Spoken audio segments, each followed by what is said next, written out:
والصلاة والسلام على سيد الأنبياء والمرسلين وعلى آله وأصحابه أجمعين أما بعد فأعوذ بالله من الشيطان الرجيم بسم الله الرحمن الرحيم ألف لام ميم ذلك الكتاب لا ريب فيه هدى للمتقين الذين يؤمنون بالغيب ويقيمون الصلاة ومما رزقناهم ينفقون صدق اللہ العظیم۔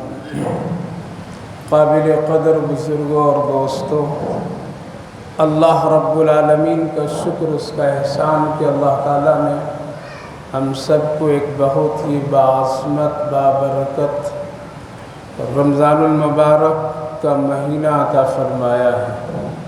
اللہ کی توفیق اور اس کے فضل سے نماز تراویح جماعت کے ساتھ پڑھنے کی توفیق مرحمت فرمائی ہے۔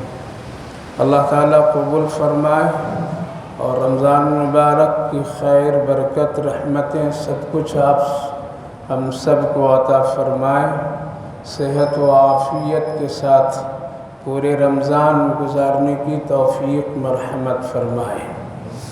بھائی اور بزرگوں، رمضان المبارک میں روزہ اور قرآن کریم یہ دو چیز لازم اور ملزوم ہیں۔ اگر ان دونوں چیزوں میں سے کسی ایک چیز کو چھوڑ کر رمضان گزارا جائے تو وہ رمضان اس شخص کے لیے ناقص ہے جو چھوڑ کر کے کرتا ہو۔ یعنی اگر رمضان کا روزہ رکھتا ہے لیکن قرآن، نماز تراویح کا اہتمام سننے کا نہیں کرتا تو گویا کہ ایک چیز ادا کر رہا ہے لیکن دوسری چیز کو چھوڑ رہا ہے، اور یہ برکت اور رحمت اور رمضان کی حق کے خلاف ہے۔ اگر کوئی آدمی صرف تراویح کی نماز پڑھتا ہے اور بلا عذر روزے کو چھوڑ دیتا ہے تو یہ بھی صحیح نہیں ہے۔ تراویح کی نماز پڑھتا ہے اور وتر جماعت سے نہیں پڑھتا ہے تو یہ بھی صحیح نہیں ہے۔ اس لیے پورے سال میں رمضان المبارک ہی میں نماز وتر جماعت سے پڑھنے کا اہتمام اور پڑھنے کا حکم دیا گیا ہے۔ بعض لوگ اس کا خیال نہیں رکھتے اور اٹھ کر کے چلے جاتے ہیں، یہ صحیح نہیں ہے۔ تیسری بات، رمضان المبارک میں اللہ نے قرآن سننے اور سمجھنے کا دو موقع عطا فرمایا ہے۔ اس لیے ہم لوگ عجمی کہلاتے ہیں، عربی سمجھ نہیں پاتے ہیں، اس لیے اس کا خاص اہتمام کیا جاتا ہے کہ جو نماز تراویح میں قرآن کریم کا حصہ پڑھا جائے اس پر مختصر کچھ روشنی ڈال دی جائے کہ آج ہم نے کیا سنا اور حضرت نے کیا پڑھا۔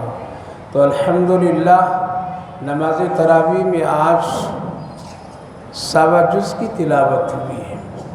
اس میں سورہ فاتحہ تو معمول ہے، ہر رکعت میں پڑھی جاتی ہے۔ سورہ بقرہ کی تلاوت ہوئی ہے اور 7 جز کی تلاوت ہوئی ہے۔ سورہ بقرہ بڑی اہمیت کی حامل سورت ہے۔ سورہ فاتحہ تو ام الکتاب ہے۔ اللہ کے رسول صلی اللہ علیہ وسلم نے فرمایا ہر ایک بیماری، ہر ایک پریشانی کا علاج اللہ نے سورہ فاتحہ میں رکھا، اسی لیے اس کو ہر ایک نماز کی رکعت میں لازم بھی قرار دیا گیا ہے۔ اس کا خوب اہتمام کرنا چاہیے اور اس کی تلاوت کثرت سے کرنی چاہیے۔ سورہ بقرہ 2.5 جز کی صورت ہے اور بہت ہی اہمیت اور برکت کی صورت ہے۔ مدینہ طیبہ میں یہ صورت پاک نازل ہوئی ہے اور ترتیب کے اعتبار سے بہت ساری ایسی آتی ہیں جو نبی کے آخری عمر میں نازل ہوئی ہے، یعنی جو آیات کچھ ایسی ہیں جو اس کے نزول کے بعد آپ چند دن اس دنیا میں تشریف فرما رہے اور پھر وفات ہو گئی ہے۔ تو اس سورہ بقرہ کی تلاوت بھی بڑی اہم ہے۔ اللہ کے رسول صلی اللہ علیہ وسلم نے فرمایا کہ جب تمہیں کوئی گھر میں پریشانی ہو تو سورہ بقرہ کی تلاوت کر لیا کرو اور اس کا خاص اہتمام کیا کرو، اس کا خاص تلاوت کیا کرو، شیطان کی شر سے اگر محفوظ رہنا ہے تو اپنے گھروں میں اس کی تلاوت لازم بنا لیجیے۔ انشاءاللہ کوئی تعویذ لٹکانے کی ضرورت نہیں پڑے گی، کوئی دھاگے سے بندش کرانے کی ضرورت نہیں پڑے گی، کسی عامل صاحب کو دیواروں میں چکر کاٹوانے کی بھی ضرورت نہیں پڑے گی، لہذا اس کا اہتمام خوب کرنا چاہیے۔ اللہ تعالیٰ نے شروع کی آیت میں یہ فرمایا کہ یہ کتاب ہے جس کو تم سن رہے ہو، جس کو تم پڑھ رہے ہو، اور پڑھنے کا یہ ارادہ ہے یا سننے کا ارادہ ہے، تجھے معلوم ہونا چاہیے کہ یہ کتاب وہ ایسی ہے کہ اس میں کوئی شک نہیں ہے۔ جب کبھی کسی چیز کے بارے میں شک ختم ہو جائے دل و دماغ سے تو اس چیز کی اہمیت دل میں آتی ہے۔ اگر کسی آدمی سے ہمیں تعلقات ہے، دوستی ہے، لیکن اگر شک ہے یہ صحیح ہے یا نہیں ہے، اس سے دوستی کروں یا نہیں کروں، اس سے دوستی کرنے میں کہیں تو نقصان تو نہیں ہے، کوئی ضرر تو نہیں ہے، اگر یہ شک پیدا ہو جائے تو دوستی کبھی بھی اخلاص کے ساتھ نہیں ہو سکتی ہے، ہمیشہ تذبذب کی کیفیت ہے۔ ایک چیز ہے سامنے، ہم اس میں شک پیدا کر لیں گے کھاؤں یا نہیں کھاؤں تو پھر آدمی کے لیے مشکل ہو جاتا ہے۔ اس لیے اللہ تعالیٰ نے پہلے شک کو ختم کیا، شک کو دور کیا کہ جس کتاب کی تم تلاوت کرنے جا رہے ہو، جس تلاوت کو سننے جا رہے ہو، جس کتاب کو تم کھول کر کے اپنے سامنے پڑھنے کے لیے جا رہے ہو، یہ بات دل و دماغ میں بیٹھا لو کہ اس میں کسی طرح کوئی شک نہیں ہے۔ یہ کون کہہ رہا ہے؟ جو ہر چیز کی خبر رکھنے والا ہے، ہر چیز کا جس کے پاس علم ہے، سات و زمین کی گہرائیوں کی بھی وہ خبر رکھتا ہے، وہ کہہ دیا۔ جب یہ بات کہہ دیا تو اب دل و دماغ میں کبھی بھی نہیں لانا چاہیے کہ یہ کتاب ایسی ہے ویسی ہے، اگر ہے مگر ہے۔ اگر ایک مسلمان ہونے کے ناطے کوئی اپنے دل میں قرآن کریم کے سلسلے میں یا اس کے مسائل، اس کے قانون، اس کے ضابطے کے بارے میں اگر شک کر لے تو یاد رکھیے اس کے ایمان میں پھر شک پیدا ہو جاتا ہے۔ اس لیے دنیا آج پوری کوشش کر رہی ہے کہ قرآن کریم کی آیات، احکامات اور اس کے مسائل میں مسلمانوں کے دل و دماغ میں شک پیدا کر دے، تذبذب پیدا کر دے۔ طلاق ایسا ہے، خلا ایسا ہے، عورتوں پر ظلم یہ ہے، پردے کا حکم یہ ہے، فلاں وراثت میں عورتوں کا مردوں کا حق صحیح نہیں دیا گیا، یہ ساری جو شک کی باتیں کی جاتی ہیں اس کی ایک واحد وجہ یہ ہے مسلمان جو قرآن سے جو عظمت اور احترام، عقیدت جو اپنے دلوں میں رکھتے ہیں، اس میں شک پیدا ہو جائے۔ جب شک پیدا ہو جائے تو پھر اس کتاب کی عظمت اور احترام لوگوں کے دلوں سے اپنے آپ۔ آج یہی حالات ہیں مسلمانوں کے سلسلے میں کہ بہت سارے لوگ نئی ذہنیت اور نئی باتوں کو سمجھ کر کے شک میں آ گئے، اور کبھی کبھی ایسے لوگوں کی باتوں کی تاکید اور تائید کر دیتے ہیں۔ تو اللہ نے فرمایا کوئی شک نہیں ہے، یہ میرا فیصلہ ہے جس نے قرآن کو نازل کیا، ھدی للمتقین، اس میں سراپا ہدایت ہے کن لوگوں کے لیے؟ متقیوں کے لیے۔ متقی کون ہے؟ کیا ہر مسلمان متقی ہے؟ کیا ہر مسلمان کے پاس تقویٰ ہے؟ میرے بھائیو بزرگوں، دو چیزیں اس کو بہت ذہن میں، دماغ میں بچھائیے۔ ایک ہے مسئلہ اور ایک ہے تقویٰ۔ مسئلہ جو ہے وہ دنیاوی زندگی کو آسان بنانے کے لیے شریعت میں اس کو رکھا گیا ہے، سمجھ گئے؟ مسئلہ جو مسائل ہم لوگوں کے سامنے آتے ہیں، مسئلے جو بتائے جاتے ہیں، مسئلے جو ہم پوچھتے ہیں، یہ دنیاوی زندگی کو آسان بنانے کے لیے اللہ نے اس کو رکھا ہے۔ شریعت میں مسائل اسی لیے بیان کیے جاتے ہیں۔ مثال کے طور پر میں ایک آدمی نماز پڑھ رہا ہے اور اس کو اٹھنا چاہیے تھا دوسری رکعت کے بعد تیسری رکعت کے لیے، لیکن وہ اٹھا نہیں، اور پھر بعد میں اٹھ جاتا ہے، یا پھر اس کو بیٹھنا چاہیے تھا تشہد میں لیکن وہ بیٹھا نہیں، سیدھے اٹھ گیا، تو اب تو یہ مسئلہ گڑبڑ ہو گیا، نماز کی کیفیت خراب ہو گئی، نماز کی جو شکل ہے، عبادت کی جو طریقہ ہے اس طریقے کے خلاف ہو گیا۔ اب یہاں مسئلے کی ضرورت پڑی، اور مسئلہ یہ ہے کہ اب سجدہ سو کر لیجئے، آپ کی نماز کیا ہو گئی؟ ٹھیک ہو گئی۔ تو مسئلے جتنے بتائے جاتے ہیں یہ ہے ہماری زندگی کو آسان بنانے کے لیے، جنت میں جانے کے لیے مسئلہ نہیں ہے۔ مسئلے پر اگر آپ عمل کریں گے تو جنت کا راستہ آسان نہیں ہوگا۔ مسئلے پر عمل کرنے سے دنیا کی زندگی آسان ہوگی۔ مثلا کپڑا ناپاک ہو گیا، اب مسئلہ ہم کو پوچھنا ہے بھائی ہمارا کپڑا ناپاک ہو گیا ہے، اب اس کو ہم کیسے پاک کریں؟ مسئلہ بتایا جائے گا، اس کو آپ پانی سے دھو لیجئے، 3 مرتبہ اس کو نچوڑیے، سکھائیے، پاک ہو جائے گا۔ غسل ٹوٹ گیا ہے مسئلہ، غسل کر لیجئے، پاک ہو جائیں گے۔ تو مسئلے جتنے شریعت میں بتائی جاتی ہیں وہ کیا ہیں؟ وہ آسان بنانے کے لیے۔ روزہ ایک آدمی رکھا لیکن سحری نہیں کر سکا، اب مسئلہ اس کو ضرورت پڑی، کسی مفتی سے پوچھتا ہے بھائی ہم نے بغیر سحری کیے ہوئے روزے کی نیت کر لی ہے، کیا میرا روزہ ہوگا یا نہیں ہوگا؟ جواب ملے گا اگر آپ کو روزہ رکھنے میں کوئی دقت اور پریشانی نہیں آئے گی تو آپ رکھ سکتے ہیں، روزہ ہو جائے گا۔ لیکن اگر دقت ہے، پریشانی ہے تو پھر روزہ مت رکھیے، بعد میں قضا کر لیجیے آپ۔ تو میرے بھائیو بزرگوں عرض یہ کرنا، جتنے بھی آج مسائل بتائے جاتے ہیں یہ مسئلہ کیا ہے؟ دنیا کی زندگی چاہے عبادت کی شکل میں ہو، معاملات کی شکل میں ہو، تجارت کی شکل میں ہو، گھریلو زندگی میاں بیوی کے مسئلے ہو، یہ سب کو آسان بنانے کے لیے کیا گیا۔ اس سے جنت کے مسئلے حل نہیں ہوں گے، جنت کے راستے حل نہیں ہوں گے۔ جنت میں جانے کے لیے متقی ہونا ضروری ہے۔ کیا ہے؟ متقی ہونا ضروری ہے۔ لہذا اللہ نے فرمایا ہدایت ہے سراپا یہ کتاب اس کے لیے متقیوں کے لیے، اس لیے کہ جنت کا وعدہ جو اللہ نے کیا ہے وہ فرمایا ہے اعدت للمتقین، ہم نے جنت متقیوں کے لیے تیار کیا ہے۔ اولئک هم المتقون، یہ عمل کرنے والے متقی ہیں، تقوی والے ہیں۔ ان اللہ یحب المتقین، جب محبت کی باری آئی کہ ہم اپنے بندوں سے محبت کرتے ہیں تو اللہ نے فرمایا متقیوں سے محبت کرتے ہیں۔ تو پتہ یہ چلا کہ جنت کے لیے متقی بننا کیا ہے؟ ضروری ہے۔ متقی بننے کے لیے 4 چیز قرآن کریم میں مختصراً 4 چیز۔ پہلی چیز، بغیر ایمان کا کوئی آدمی متقی بن ہی نہیں سکتا ہے، چاہے دنیا میں اس کی بڑی تعریفیں کیوں نہ ہو، دنیا میں اس کی کتنی شہرت کیوں نہ ہو، دنیا میں اس کے لیے کتنے آسانیاں کیوں نہ ہو، لیکن ایمان کے بغیر کوئی آدمی متقی بن ہی نہیں سکتا ہے۔ ہاں اچھا آدمی تو کہلا سکتا ہے لیکن متقی آدمی نہیں۔ لہذا متقی بننے کے لیے، تقوی اختیار کرنے کے لیے کیا ہے؟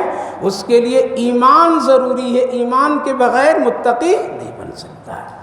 لہذا ہم کو اور آپ کو اپنے ایمان کا بہت خیال رکھنا چاہیے کہ بہت اس پر توجہ دینے کی ضرورت ہے، اسی سے جنت کے راستے آسان۔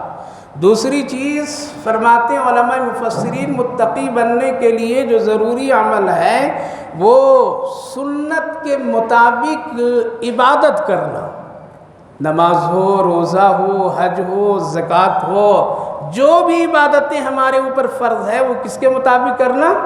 سنت کے مطابق۔ نماز اگر ہم کو پڑھنی ہے تو کس کے مطابق پڑھنی ہے؟ سنت کے مطابق۔ حج کرنا ہے تو کس کے مطابق؟ سنت، یعنی جو طریقہ رسول اللہ صلی اللہ علیہ وسلم نے بتایا ہے اس کے طریقے پر عبادت کریں گے تبھی متقی بن سکتے ہیں، اور اگر اس کے طریقے کے خلاف عبادت کریں گے تو تقوی کبھی بھی اندر نہیں آئے گا۔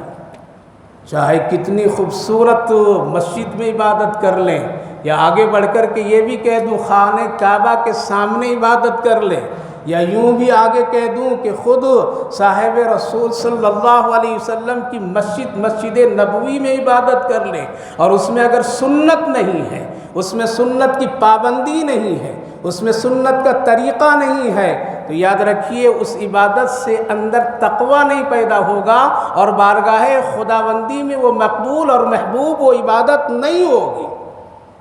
تو متقی بننے کے لیے کیا دوسری چیز ضرورت ہے؟ سنت کے مطابق عبادت ہے۔ اسی لیے اللہ نے فرمایا بلا من اسلم وجہہ للہ، اسی قرآن کریم میں آج پڑھا گیا جنت یوں ہی نہیں مل جائے گی، تم کو نبی کی سنت کے مطابق عبادت کرو تب تیری عبادت قبول ہوگی۔ وَهُوَ مُحْسِنٌ۔ تو میرے بھائی بزرگوں، تقویٰ کے لیے دوسری چیز کیا ہے؟ سنت۔ نماز پڑھیے سنت کے مطابق، تراویح پڑھیے سنت کے مطابق، حج کیجئے سنت کے مطابق، شادی بیاہ کیجئے سنت کے مطابق، تبھی وہ تقویٰ آئے گا، ورنہ یہ کھیل کھلاڑی کا قصہ ہوگا۔ آیا آدمی نماز پڑھ کے چلا گیا، جیسے تیسے سنت کی رعایت نہیں کیا، تو ایسی عبادت اللہ کی بارگاہ میں مقبول نہیں ہے۔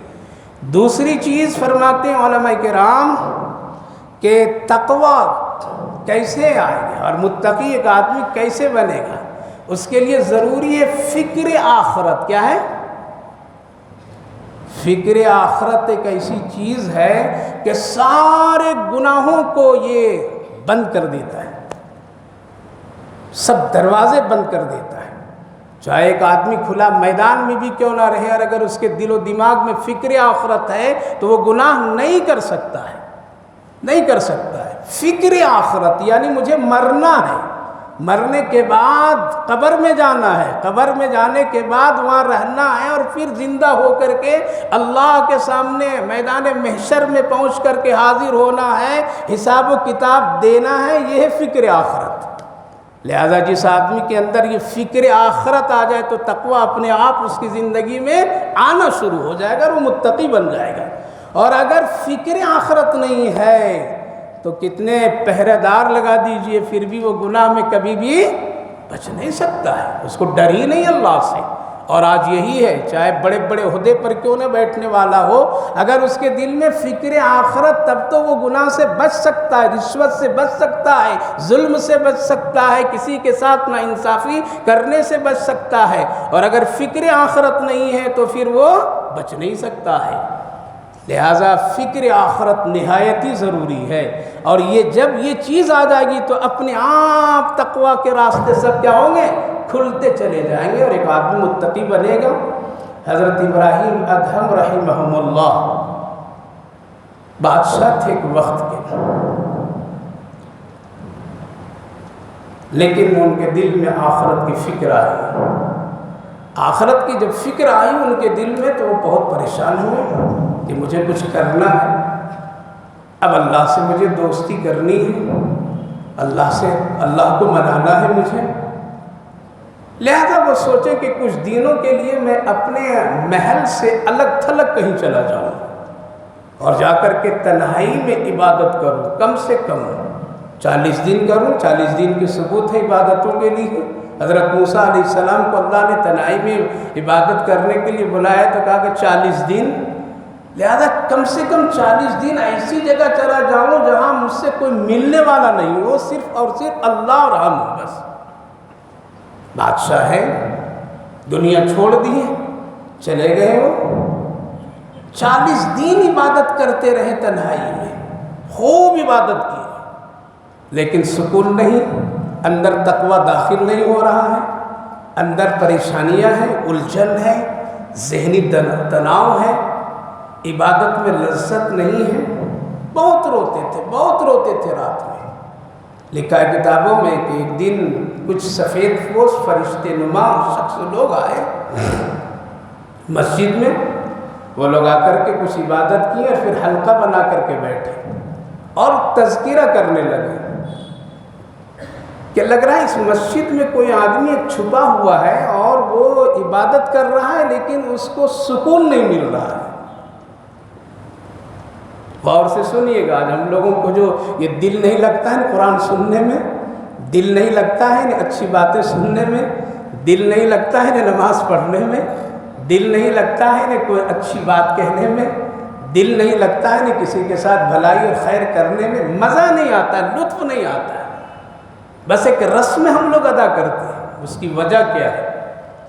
ایک شخص کہتا ہے کہ اس مسجد میں کوئی چھپا ہوا ہے، وہ 40 دن سے عبادت کر رہا ہے لیکن اس کو سکون نہیں مل رہا ہے اور وہ بے چین ہے، بے قرار ہے، جبکہ خوب روتا ہے وہ اللہ کے ساتھ۔ دوسرے نے کہا کہ ہاں ایک آدمی چھپا ہوا ہے، اس کا حال یہی ہے۔ تیسرے نے کہا کہ آخر کیوں نہیں اس کو سکون مل رہا ہے، اس کی وجہ کیا ہے؟ اس کی وجہ کیا ہے کہ اس کو سکون نہیں مل رہا ہے. 40 دن تنہائی میں عبادت کر رہا ہے تو سکون تو مل جانا چاہیے. تاکہ اس لیے اس کو نہیں مل رہا ہے. ایک جب یہ آ رہا تھا تو بغداد کے بازار سے گزرتے ہوئے اس نے سیب لیا تھا ایک ٹھیلے والے پر, اور لیتے وقت اس نے ایک سیب اٹھا لیا تھا اور اپنے سیب میں شامل کر لیا تھا اور وہ اس کو کھا لیا. اس ایک سیب کے کھانے کی وجہ سے اس کو سکون نہیں مل رہا ہے. ہم لوگوں کی عادت ہے نا, تقویٰ کہتے ہیں کہ حلال چیز ہے لیکن اگر اس میں شبہات آ گیا تو اس کو بھی چھوڑ دیتا آدمی, تب تقویٰ آئے گا اس میں. اب ہم لوگوں کی عادت ہے نا, پھل فروٹ خریدیں گے نا افطار کے وقت میں, اب انگور کے دکان پہ چلے جائیں گے, ٹھیلے کے بجنے کیسے بھائی 1 کیجی دیجیے اور 10-20 گٹ گٹ گٹ گٹ لے لے کوئی آدمی, تو کیا یہ تقوی کے خلاف ہے. اور عام طور پر میں ایسا ہوتا ہے بھائی ذرا اچھا دینا تب تک یہ اچھا ڈالتے رہتا ہے. یہ مسلمان کی شرافت کے خلاف ہے. ایک شریف ایمان والے مسلمان کے لیے اخلاق اس کی اجازت ہی نہیں دیتا. ہاں مسئلے کے اعتبار سے گنجائش نکل جائے گی کہ خوشی میں ٹوکتا اگتا نہیں ہے تو چلو چل گیا, لیکن ایسے کرنے والے کے اندر میں تقویٰ کبھی بھی نہیں آئے گا اور شرافت کے خلاف ہے. لہذا آج جو لذت نہیں ملتی ہے, روزے کی چاشنی نہیں آتی ہے, قرآن کی حلاوت نہیں ملتی ہے, تراویح سن کر کے کوئی مزہ نہیں آتا ہے, دل و دماغ میں ذرا تبدیلیاں نہیں آتی ہے, وہی روش وہی بگاڑ وہی حال, اس کی ایک وجہ یہی ہے کہ تقویٰ ہمارے اندر نہیں آ رہا ہے. تو شخص نے کہا کہ بھائی یہ سیب کھا لیا ہے اس کی وجہ سے, کہا کہ پھر اس کا حل کیا ہوگا؟ کہا حل یہ ہے کہ جا کر کے اس سے معافی مانگے, وہ معاف کر دے گا, تبھی اس کو عبادت میں لذت ملے. اب تو وراثت میں بہنوں کے حصے بھی کھا گیا, جہیز بھی لے کر کے ہم سب بیٹھے ہیں اور آ رہے ہیں عبادت. رمضان مبارک 70 سال کے رمضان بھی گزار لیجئے لیکن تقویٰ نہیں آئے گا جب تک کہ ناجائز کریں گے.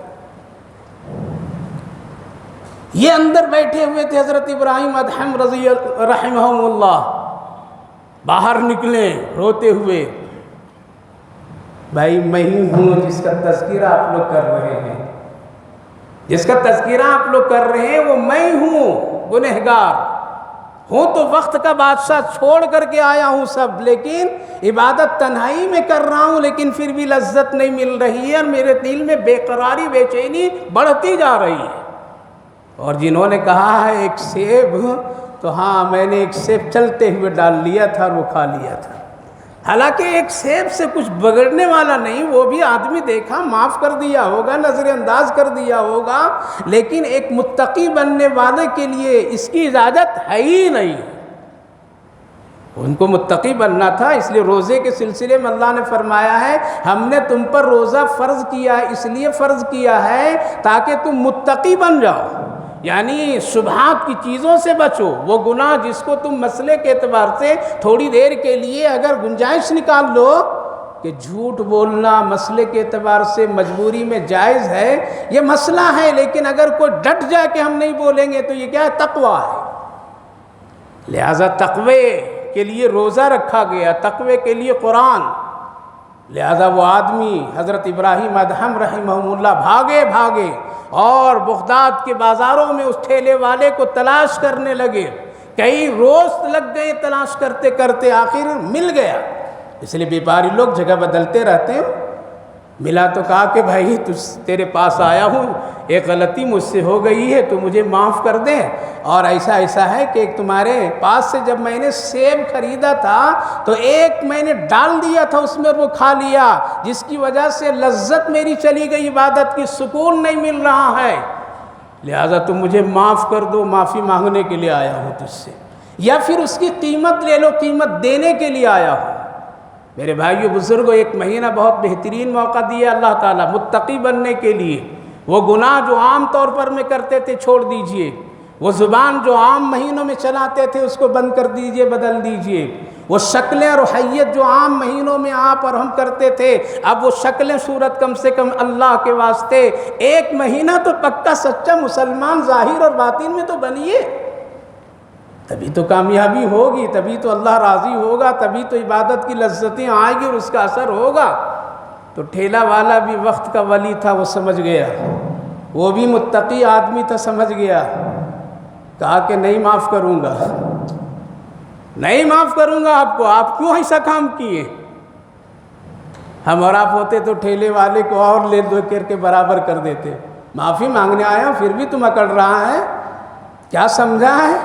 یہ دنیا ہے، یہاں تو زبان، یہاں تو ہاتھ، یہاں تو انداز چل جاتے ہیں، لیکن ایک عدالت کی جگہ آئے گی جہاں کچھ بھی نہیں چلے گا، صرف تقوی چلے گا، تقوی سے جنت ملے گی، تقوی سے حساب آسان ہوگا، تقوی سے عبادت قبول ہوگی۔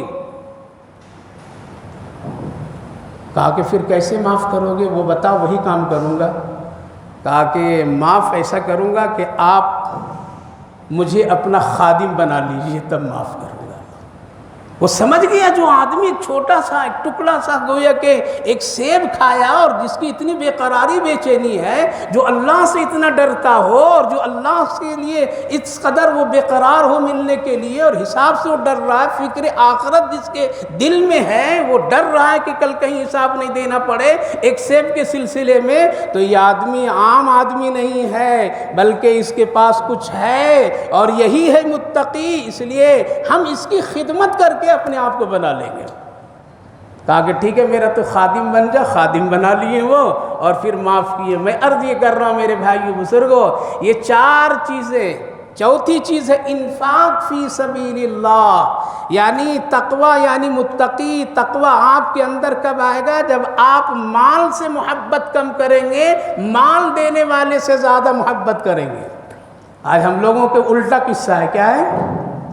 مال سے زیادہ محبت ہے، مال دینے والے سے محبت نہیں ہے، اس لیے متقی نہیں بن پا رہا ہے تاجر، متقی نہیں بن پا رہا ہے مسلمان، تاجروں کے دلوں میں اللہ کی محبت نہیں آ رہی ہے۔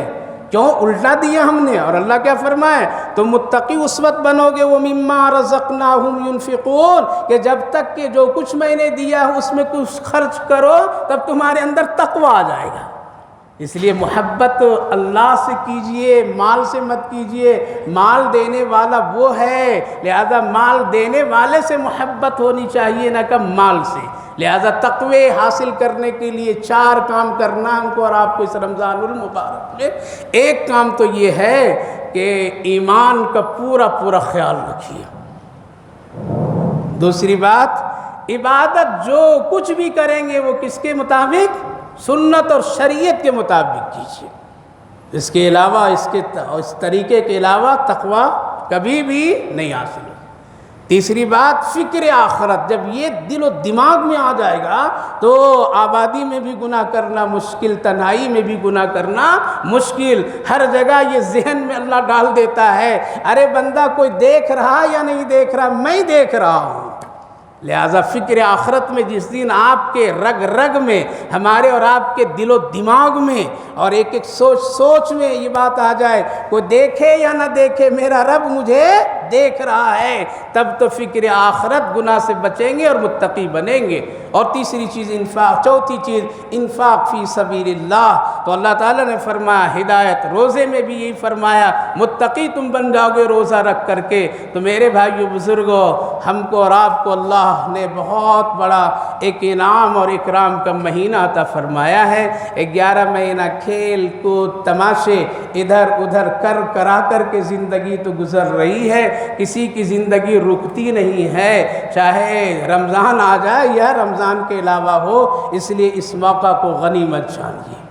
اس لیے چار کام خوب کیجیے، عبادت سنت کے مطابق، روزے کا خوب اہتمام، تلاوت قرآن کا خوب اہتمام کیجیے، اور اس کے لیے اللہ رب العالمین نے اور ہم سب کے آقا صلی اللہ علیہ وسلم نے، صحابہ کرام رضوان اللہ عنہم اجمعین نے، ہمارے اکابر بزرگان دین نے کیا خوبصورت ایک نظام کو چلایا ہے، اور وہ ہے تراویح کی نماز، جس میں قرآن سننے کا بہت موقع ملتا ہے۔ اس لیے مکمل قرآن سنیے، ایک ہی جگہ سنیے، ہاں کسی عذر میں ادھر ادھر جانا پڑے تو کوئی حرج کی بات نہیں، لیکن مکمل سنیے، مکمل سنیے، سننے میں بہت عافیت ہے۔ بعض تو غیر مسلم لوگ بھی رمضان کا پہلے احترام کرتے تھے اور 40 سال تک کے کسی عالم دین کا قرآن وہ سن کر کے ایمان پر خاتمہ اپنا کرا لیے۔ تو میرے بھائیو بزرگوں، پوری تراویح پابندی کے ساتھ، اہتمام کے ساتھ، خود بھی اپنے بچوں کے ساتھ میں کر لیجئے، انشاءاللہ رمضان المبارک بہت ہی اچھا اور بہتر گزرے گا۔ اللہ آپ سب کو توفیق دے، اللہ آپ سب کے لیے، ہم سب کے لیے آسانیاں پیدا فرما دے، اور موقع ملے تو یہ دین کی، قرآن کی سمجھنے کے لیے تھوڑی دیر ضرور بیٹھیے، قرآن سنیں گے اور پھر سمجھیں گے تو انشاءاللہ آدھا گھنٹہ میں کچھ بگڑنے والا نہیں ہے۔ اللہ ہم سب کو اس کی توفیق عطا فرما۔ اللہم صلی